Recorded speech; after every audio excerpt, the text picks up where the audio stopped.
Meus queridos, eu quero com alegria saudá-los com a paz do Senhor Jesus. Desde já convido a todos para que comigo façamos uso da palavra de Deus uma vez mais. Carta aos Hebreus, capítulo de número 12. Carta aos Hebreus, capítulo de número 12. Deste capítulo, leremos os versículos de número 1, 2 e 3.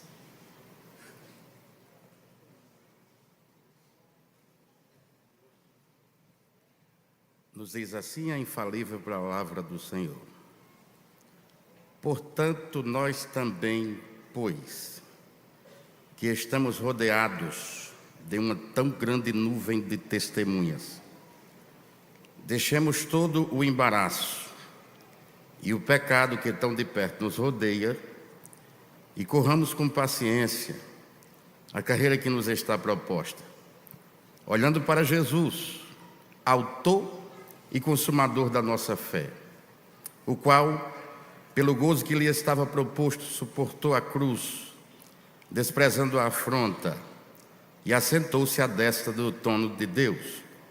Considerai, pois, aquele que suportou tais contradições dos pecadores contra si mesmo, para que não enfraqueçais, desfalecendo em vossos ânimos. Quantos dizem amém?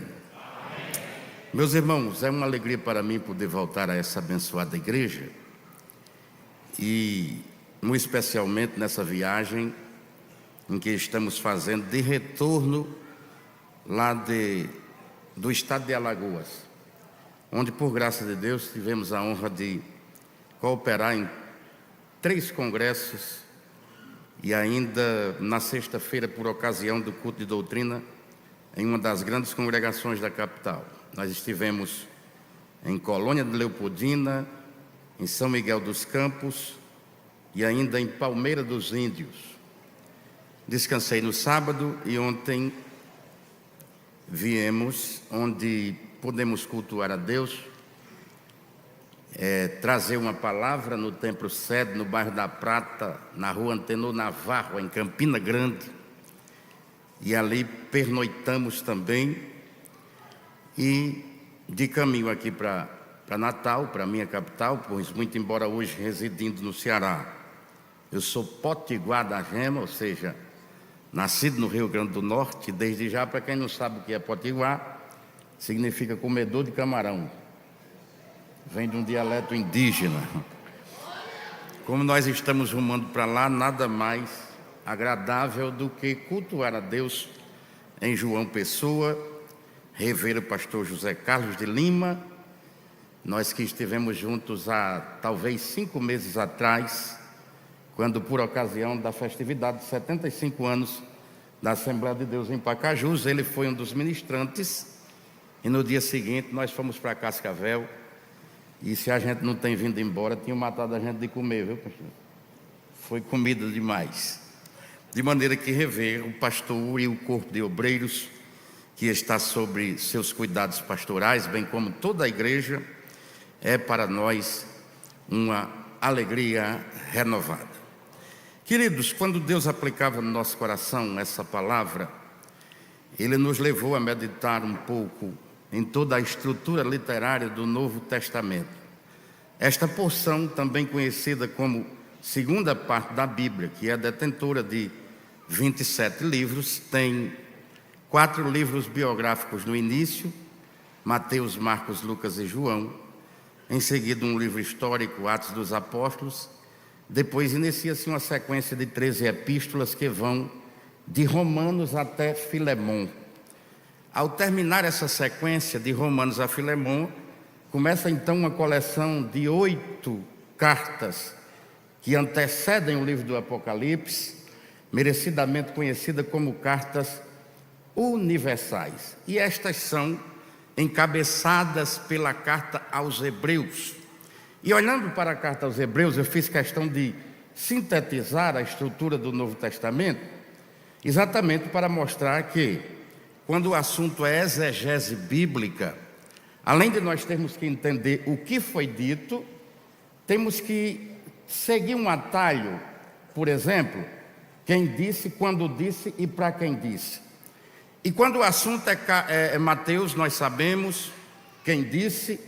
Quando se trata de Marcos, nós sabemos quem disse. De Lucas, de igual sorte, e assim por diante. Porém, quando chegamos na carta aos Hebreus, nós sabemos quando foi dito, o que foi dito, mas o vaso humano nós não sabemos quem foi, e diante disso as mais diferentes especulações se levantam. Já houve quem dissesse que foi Priscila. Isto aí já está descartado, porque seria um precedente para dizer que uma mulher poderia ter escrito outro livro das Escrituras. Já disseram também que foi Lucas, e aí isto também está fora de cogitação, porque com a precisão usada pelo escritor para falar de antiga aliança, jamais poderia ser um grego. Eu já vi pessoas equivocadas dizendo: vamos abrir a carta de Paulo aos Hebreus, quando na verdade chega-se à conclusão de que também não foi Paulo que escreveu isso aqui, de uma vez que todos os outros escritos de Paulo, ele fazia questão de já iniciar se apresentando como autor, como escritor humano. E mediante tudo aquilo que Deus colocou no meu coração, quando este escritor não aparece, nós não sabemos quem ele é, eu paro diante disso e digo: nem precisa saber. O importante é saber que este homem estava pelo Espírito Santo de Deus. Isto me faz lembrar de uma história que eu ouvi uma certa vez na igreja. Conta-se que uma irmã muito abençoada, que orava por tudo, inclusive agradecendo a Deus, morava do lado de uma turma barra pesada. E aquela santa orava pedindo, orava agradecendo, e aquele povo se incomodava muito, embora respeitasse a irmã. E um dia eles chegaram de ressaca e disseram: se a irmã nos acordar de madrugada orando, vamos pregar uma peça nela. Vamos mandar pão para ela, porque a linguagem do crente é assim: quando o crente precisa de um emprego, ele diz: Senhor, nos abre uma porta. Quando ele vai pedir o mantimento, seja que alimento for, ele diz: Senhor, manda pão. E aquela serva de Deus estava com o armário vazio naquele dia, e 4h30, 5 da manhã, ela já estava de mãos erguidas em busca de uma janela, e dizendo: Senhor, manda pão. E eles pegaram um sacão de pão francês e jogaram para ela, e disseram: vamos dizer a ela que quem mandou foi o diabo. Jogaram o pão e a serva de Deus abarcou e também já foi agradecendo: eu te agradeço, Senhor, eu te louvo, eu te exalto. E os cabras ruins gritaram: irmã, só que quem mandou os pão hoje não foi Jesus, não. Ela disse: tem nada não, meu filho, não quero saber quem foi, não. Porque se só tiver sobrando o inimigo, nem que seja o inimigo, Deus permite. Pastor, o senhor vê uma pessoa dizer que com tanto santo na terra, Jeová prefere usar Satanás? Deus me guarde de dizer uma heresia dessa.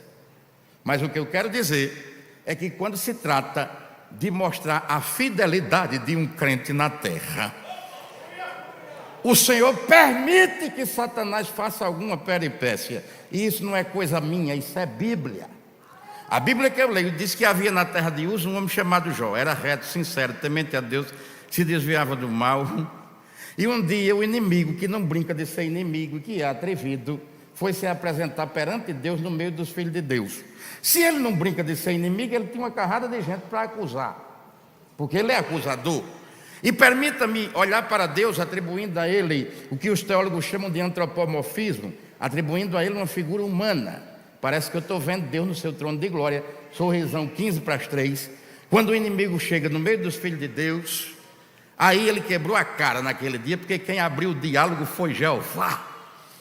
Ele faz uma espécie de pergunta retórica. A pergunta retórica é quando o mestre, mesmo sabendo da resposta, para estimular o aluno, ele faz essa pergunta.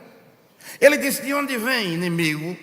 Deus queria que o inimigo tivesse dado uma recapitulada em tudo quanto era miséria que já tinha feito, e ele fez. Ele resumiu tudo e disse: eu venho de rodear a terra e de passear por ela. Aí Deus, com muito prazer, diz: tem visto o meu servo Jó, aleluia. Contra a tua vida não tem encantamento. Se Deus permitiu que o inimigo agisse só para provar que tinha um crente fiel na terra. O que é que ele não podia fazer com o autor da carta aos Hebreus, que estava cheio do Espírito Santo? Um dia desse eu fiz um pedido pelo Mercado Livre e estava em casa, e o site avisa a hora que o negócio vai chegar. E quando eu penso que não, umas buzinadas lá fora, e quando eu saio, estava o menino entregador, atordoado, no calorão, no meio da rua, olhando para um monte de número nas paredes das casas, porque eu descubro um negócio sobre número de casa. Parece que o povo compra o número que acha mais bonito, porque tem casa que é 150, a outra é 230. Essa rapaziada que faz entrega são uns heróis em acertar um negócio desse. Eu lhe pergunto, um entregador de encomenda atordoado no sol quente, olhando para as paredes, consegue a proeza de entregar o que foi entregar? Imagina o Espírito de Deus na vida de um homem, na vida de uma mulher, comprometido com ele, de maneira que a carta aos Hebreus, que podia ser dividido no mínimo em 3 partes, do 1º ao 4º capítulo, o caráter da pessoa de Cristo; do 5º ao 9º capítulo, o caráter do ministério de Cristo; do 10º ao 3º capítulo, o caráter da relação de Cristo com as nossas vidas. Esse homem estava, no mínimo, cheio do Espírito de Deus, e o Espírito Santo não erra endereço. O título desta carta não é aos Hebreus por acaso. O povo de Deus, povo de Israel, amado pelo Senhor, ao longo da história da humanidade, no mínimo tem 3 títulos: Hebreus, Judeus e Israelitas. Hebreus é uma expressão que vem lá de Éber, lá da descendência de Abraão, quando tudo começou. Tem umas coisas na Bíblia que não tem teólogo no planeta Terra que, por mais que estude, tenha como explicar. Por exemplo, o amor de Deus para com Israel. Não tem quem explique um negócio desse. A Bíblia que eu leio diz, Deus usando o profeta Jeremias, capítulo 31, versículos 35 e 36. Deus dizendo: só tem um jeito de Israel deixar de ser nação, é se o sol, a lua, as estrelas deixarem de brilhar, e o sol e o mar deixar de bramir as suas ondas. Vamos ficar crente. Chegar no céu, nós perguntamos a Jeová por que um amor desse grande, mas que ele ama.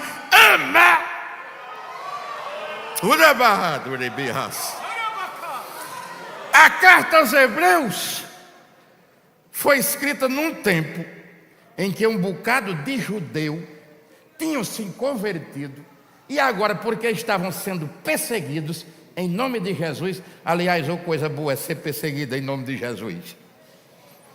João, quando vai escrever o Apocalipse, ele abre o livro dizendo: eu, João, que também sou vosso irmão, nas aflições, no reino e na paciência, estava na ilha chamada Patmos, mas era por causa da perseguição e da palavra de Deus. O imperador Domiciano já estava batendo palma e dizendo: esse aí morreu. Mas Jesus disse: não, eu vou dar o privilégio desse camarada estar na lista dos escritores bíblicos que mais escreveu livro. Na Bíblia vai ter 5 livros dele. Aí João diz: quando eu estava naquela ilha chamada Patmos, por causa da perseguição e da palavra de Deus, eu ouvi atrás de mim uma voz como de trombeta. E João, que não era besta, se virou para ver quem falava com ele. Quando ele se vira, ele não viu o Henrique Cristo, um catarinense atribulado que anda por aí com a coroa de isopor na cabeça, dizendo que é Jesus. Não, ele disse: quando eu me virei, eu vi um que estava com o peito cingido com cinto de ouro, com os pés semelhantes a latão reluzente, a cabeça e cabelos dele eram alvos como a neve, como a mais branca lã, o rosto dele era como o sol que na sua glória resplandece, de sua boca saiu uma espada aguda de 2 fios, e quando viu o Cristo glorificado, a glória era tão grande que ele disse: eu caí como morto, mas ele declinou sobre mim a sua destra e disse: não temas, porque eu fui morto, mas vivo estou para todo sempre.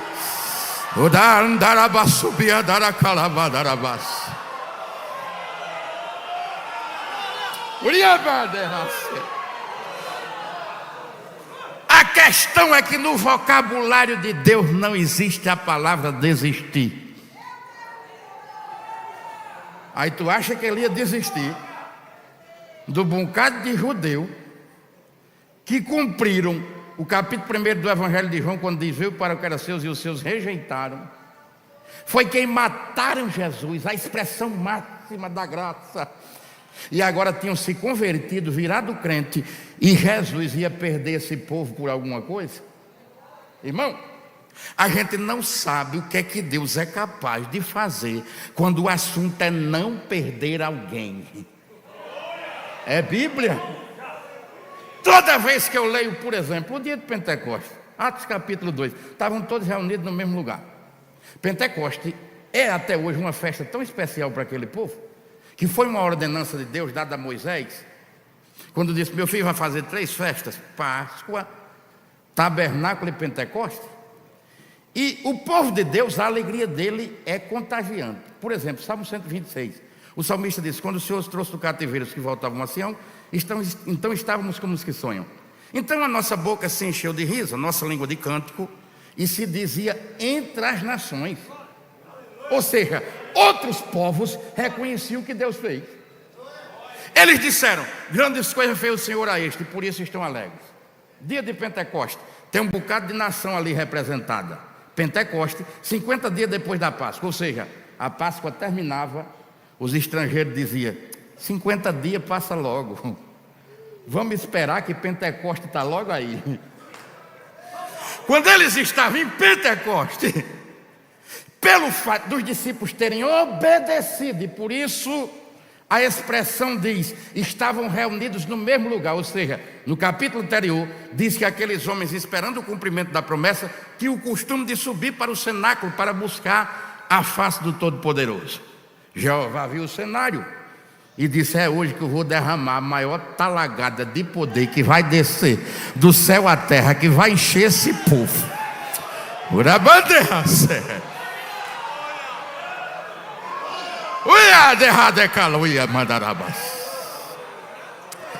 Ele vai buscar alguém na Cracolândia, mas esse alguém vai voltar. Ele vai buscar alguém na cachaça, mas perder ele não vai perder. Quantos ainda creem em palavra profética?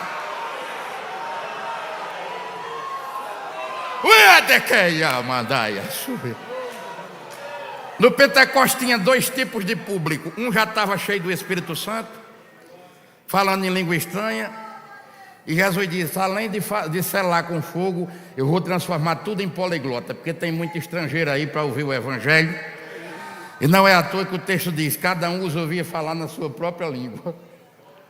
No meio desse fogaréu, o Deus que não desiste de ninguém começa a mexer no coração de um crente chamado Pedro. É óbvio que a Bíblia não diz assim, mas a título de ilustração, imagina o Espírito de Deus movendo o coração de Pedro, dizendo: Pedro, enquanto vocês estão cheios do Espírito Santo, tem uma rapaziada aí dizendo que vocês estão embriagados, que vocês encheram a cara de cachaça, beberam demais. Só que eu sou Deus, que não desiste de ninguém, Pedro. E eu decidi que eu vou usar um pregador para pregar aqui hoje. Imagina Pedrão em meio aos seus conflitos, dizendo: Senhor, eu acredito que eu não dá, porque faz poucos dias que eu lhe neguei. Apodere-se dentre nós da vida daquele homem que conhece mais de Antigo Testamento, bota o homem para pregar. Jesus disse: não, Pedro, o pregador é tu mesmo. Jesus vai trazer de volta, e já vai trazer em alto estilo. Compre gravata, compre paletó, compre sapato social, porque o homem vai voltar cheio da graça. Vai voltar dizendo: eu quero é Deus, eu quero é Deus, eu quero é ser crente.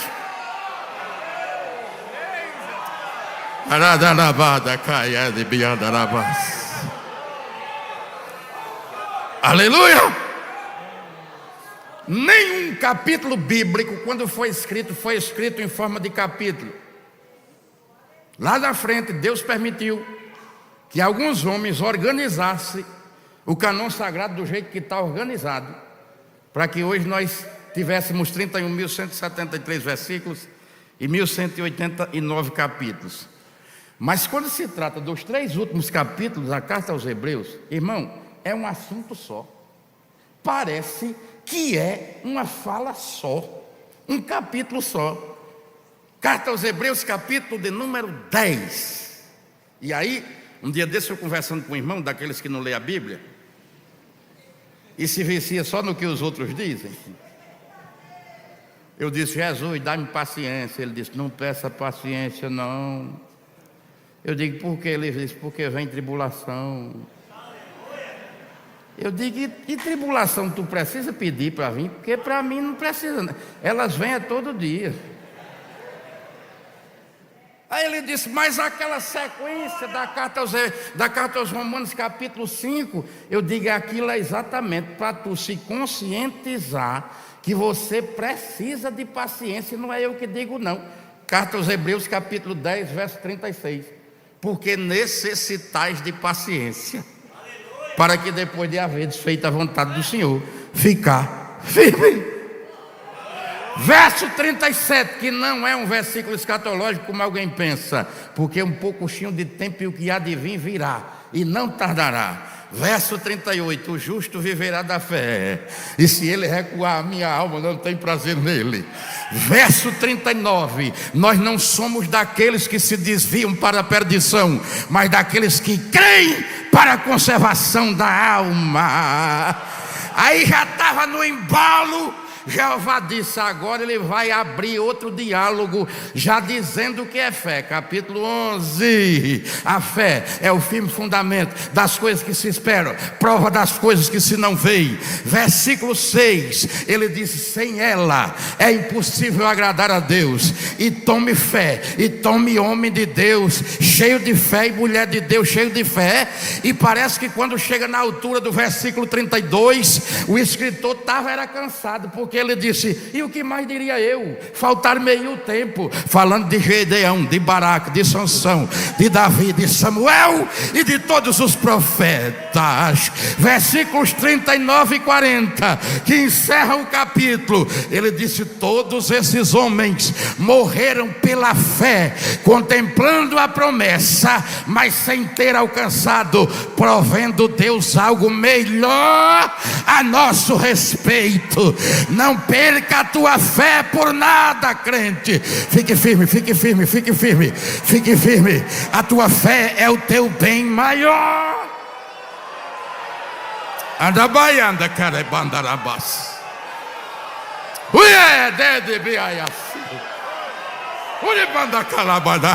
Tem graça, tem graça, tem graça. É a palavra que renova a fé, é a palavra que restaura a fé, é a palavra que relembra.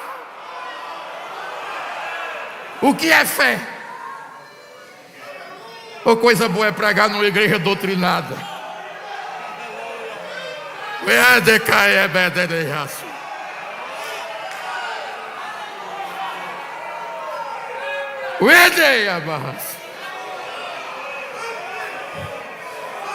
Eu ando muito preocupado com os lenga-lenga que estão acontecendo por aí, irmão.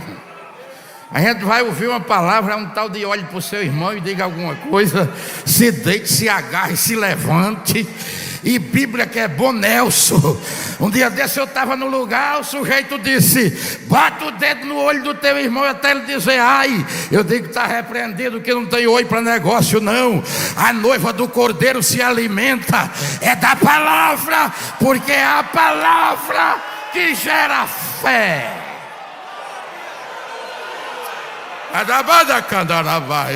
Olha o renovo da tua fé, olha o renovo da tua fé.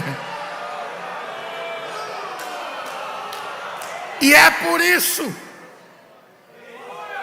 que o capítulo 12 se inicia com a palavra portanto. Portanto, nós, para quem Deus proveu algo melhor a nosso respeito, porque hoje ser crente é luxo. Não tem mais ninguém cerrado ao meio. Não tem mais ninguém morto a fio de espada em vários países do mundo. E é o caso do Brasil, onde por enquanto ainda se tem liberdade religiosa. E um dia desse eu vi um bocado de crente assombrado, dizendo: a igreja vai passar a ser perseguida e o negócio está feio. Eu digo: se preocupe não, meu filho, que vai piorar. Vai piorar. Mas eu nunca vi uma igreja perseguida para ela não crescer. E cresce em alto estilo. É por isso que no capítulo 12, quando se encerra o capítulo 11, ele começa com a palavra portanto. Portanto, dá-nos uma ideia de continuação. Portanto, nós que estamos rodeados de tão grande nuvem de testemunhas, a grande nuvem de testemunhas, os heróis de Deus, de quem o capítulo anterior acabara de falar, corramos com paciência. Irmão, tem umas coisas na Bíblia que só entende quem é crente. Porque carreira não combina muito com paciência. Carreira é coisa de gente apressada, é ou não é?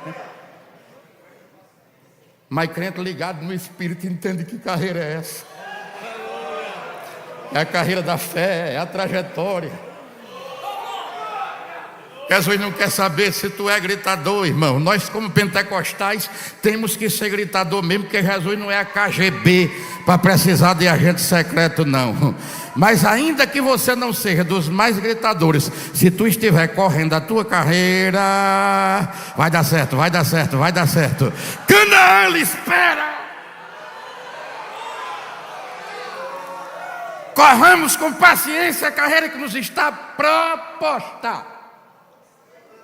Por exemplo, a salvação pelo Evangelho é a maior necessidade que o ser humano tem, é ou não é? Aí Jesus podia ter dito: saia no meio do mundo obrigando o povo a ser crente. Mas não foi assim que ele disse não. Ele disse: ide e pregai. Quem crê? Porque o que é proposto é diferente do que é imposto. E imposto só é imposto porque o nome já está dizendo, é imposto mesmo. Mas a carreira da fé é proposta. Quando eu aceitei Jesus em 96, eu que parecia um pirulito, imagina uma cabeçona dessa com o corpo bem fininho, porque eu era um cheirador de cola. O sujeito olhou para mim, o inimigo tomou a boca dele e disse: me diga uma coisa, você é daquela igreja do que o povo grita? Eu digo: sou, é de lá mesmo. Aí ele disse: mas rapaz, eu digo: e não é que lá eu sou um pregador, um gritador privilegiado? Ele disse: por quê? Eu digo: porque tem um tal de culto de mocidade uma vez por mês, que o líder dos jovens uma vez chegou para mim e disse: leia um versículo, porque mês que vem você vai falar a palavra. Eu passei um mês com a cara no chão ensaiando João 3,16. Eu digo: daquele dia em diante eu sou um gritador lá é de microfone, meu filho. Aleluia. Ele disse: mas eu nunca vou ser da sua igreja. Eu digo: por quê? Ele disse: porque todo crente é escravo. Eu digo: e tu passa uma semana sem fumar? Ele disse: eu não aguento um dia. Eu digo: escravo. Você passa um mês sem se prostituir? Ele disse: Deus me livre, eu tenho mulher demais. Eu digo: escravo. Eu digo: rapaz, fica na tua, que o escravo aqui é tu mesmo. A carreira que está proposta, ela nos dá liberdade de dizer: eu sirvo é com alegria, eu sirvo é com alegria, eu sirvo é com alegria, e nada vai roubar a minha fé. Porque ele não mandou, ele não chamou só para seguir a carreira, não. Ele disse o jeito certo de seguir a carreira: olhando para Jesus. Ele podia ter dito por aí: olhando para Jesus, e parado. E Alice Maciel é muito feliz quando canta aquele hino: se não fosse a mão de Deus, o que seria de você? Nem aqui você estaria. Deixa eu fazer uma pergunta, responda só para você. Ou pode responder com glória a Deus e aleluia. Se não fosse Jesus, onde é que bendito tu estaria? Se você não olhasse para Jesus, onde é que bendito tu estarias? Eu fui pregar num lugar um dia desse, pastor Zé Carlos, e era de manhã. O pastor me levou numa padaria para tomar um café. E chegou um camarada e disse: pastor Alfredo, eu quero dizer umas coisas ao senhor, mas não é muito tempo não. Irmão, esse homem contou tanta miséria. que para quem não queria falar muito, era pastor Alfredo entrando no carro e ele puxando pelo braço. Aí teve uma hora que ele inventou de me botar na confusão. E a Bíblia que eu leio diz que se meter em questões alheias é como puxar um cão pelas orelhas. E quando ele veio me contar um bocado de desgraça, eu digo: irmão, deixa eu ver se eu entender direito. Se eu entendi direito. O senhor está querendo me dizer que os outros erram e quem está fraco na fé é o senhor? Irmão, olhe para Jesus que dá certo. Ele podia ter dito só, olhando para Jesus, mas ele disse: quem é Jesus? Ele disse: autor e consumador da nossa fé. Você está entendendo a responsabilidade de Jesus? Autor é quem começa, autor é quem cria, consumador é quem termina. Quem começou uma história contigo foi Jesus, e essa história vai te levar para a eternidade, porque a história de dores, de perseguição, de calúnia, de angústia vai ser consumada na terra, porque o céu de glória nos espera. Olhe para Jesus, autor e consumador da sua fé, o qual pelo gozo que lhe estava proposto suportou a cruz, desprezando a afronta, mas assentou-se à destra do trono de Deus. Considerai, pois, aquele que padeceu tal contradição dos pecadores contra si mesmo, para que não desfaleçais em vossos ânimos. Significa, quanto mais perseguido, mais crente; quanto mais afrontado, mais alegre. Eu vou parar por aqui, que eu estou com vontade de pregar. Quem está sentindo graça? Quem está sentindo graça? Levante as duas mãos. Eu vou fazer um negócio de crente doido por Jesus aqui. Quem é doido por Jesus, levante as mãos, levante a mão, levante a mão. Eu vou contar até 3. No 3 você vai dar o maior glória a Deus da tua existência. Quem entendeu? Quem entendeu? 1, 2, 3.